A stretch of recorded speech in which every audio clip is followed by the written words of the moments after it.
What's up, guys? Welcome back to another episode of the Mathis Real Estate Group show. Today we are continuing on with part 2 of our series on how to buy a home in 2020. So if you remember, we started with part 1 talking about some of the key steps you have to take to buy a home in 2020. And again, this whole series is based on how to do that. We're not debating whether it's a better idea to buy or rent, long-term or short-term. Our favorite answer is it depends on your situation.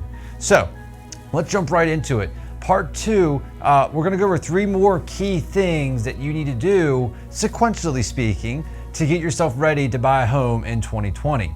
So we recommend choosing your professionals. And this is not an ad for picking a real estate agent. It is a really good idea at this point to pick a real estate agent to work with, mostly because they have a lot of connections for things that you're gonna need. For example, you will want to pick a lender for your home loan.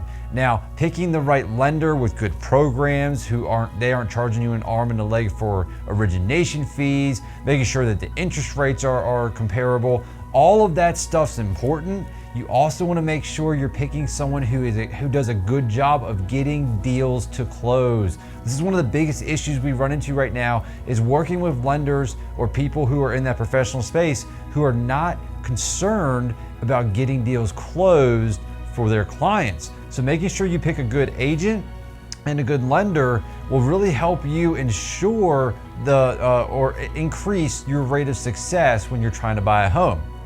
Now, when you pick a real estate agent or lender, ideally the next step that they're going to have you do is create what we call the game plan. The game plan is helping you establish what are your wants versus your needs. And this is a really key thing that we like to do with all of our clients. We sit down with you, we'll walk you through the home buying process, and then we like to hear, what do you really need in your next home? And once we start having that conversation, it's interesting to hear what clients may have thought they needed. And then when we pull up what's out there actually available on the market, or we start looking at price points, they go, oh, well, that's not a need, that's more of a want. And our ideal objective is to get you at least 5 key things that you need in a home, and then around 5 things that you like or you want in a home. And then we're gonna hunt down the 5 needs, because those are needs, right? So you need those. And then we're going to keep an eye out for things that may also match that want category as well. Now, we're also gonna narrow in on where do you want to live, right? This is a big piece of it, narrowing down your location, getting an idea of the area you want to live in, and this is going to be based on your budget for the home. So the home price is important as well.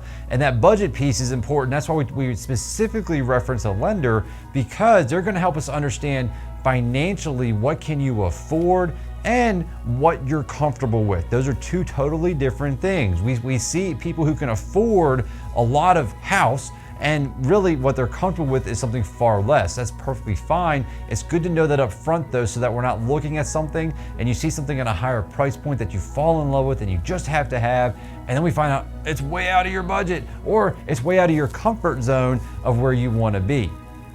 And the last step in that is, after we have a game plan in place, we're gonna go look at houses, right? We're gonna go look at the houses that you wanna see.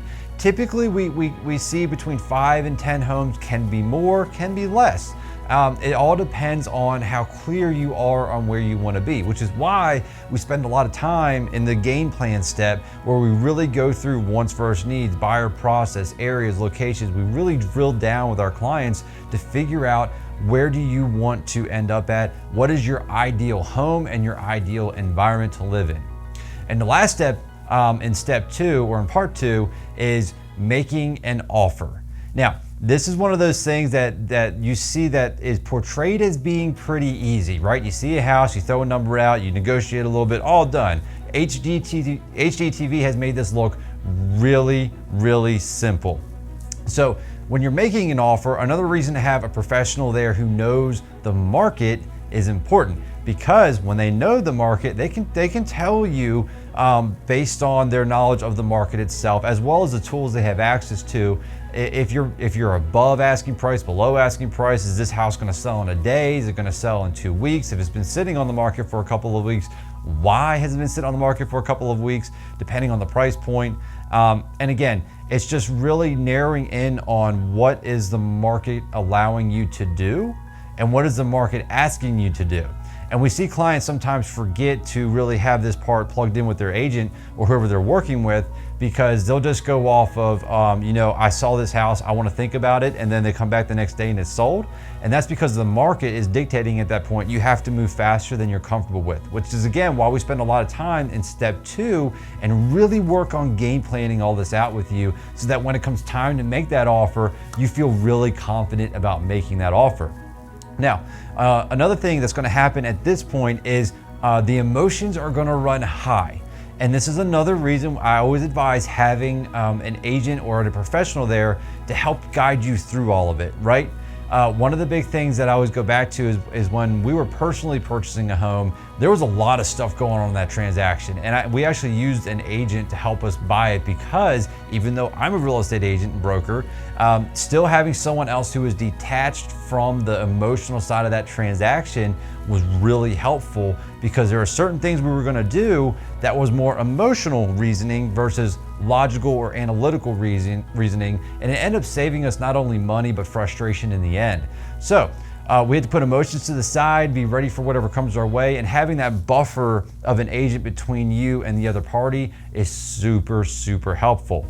Now, the last thing we always tell our clients is that if you do make an offer and you don't win, which is a lot more common in this market than we've ever seen before, that there is always another house. I can't tell you how many times we've made an offer on a home, didn't get that home, our buyers were super disappointed, and then the next house that came up, after they went under contract eventually, they would always remark, "This is the perfect home. I'm glad things turned out this way." Now, that's one of those things where we don't have a plan for that. It is what it is within the market, but don't be discouraged in this market. You will always find another home. And I know it's easy for us to say that when we see it happen so often, and I promise you, there's always another home. Now, that's part 2 of our series. What we're gonna do in part 3 is cover the actual contract to close portion, so you have an idea kind of what goes on in the whole process, what to expect when you get in there. We see a lot of clients that aren't totally prepared in this aspect, so we're gonna dig in on that in episode 3.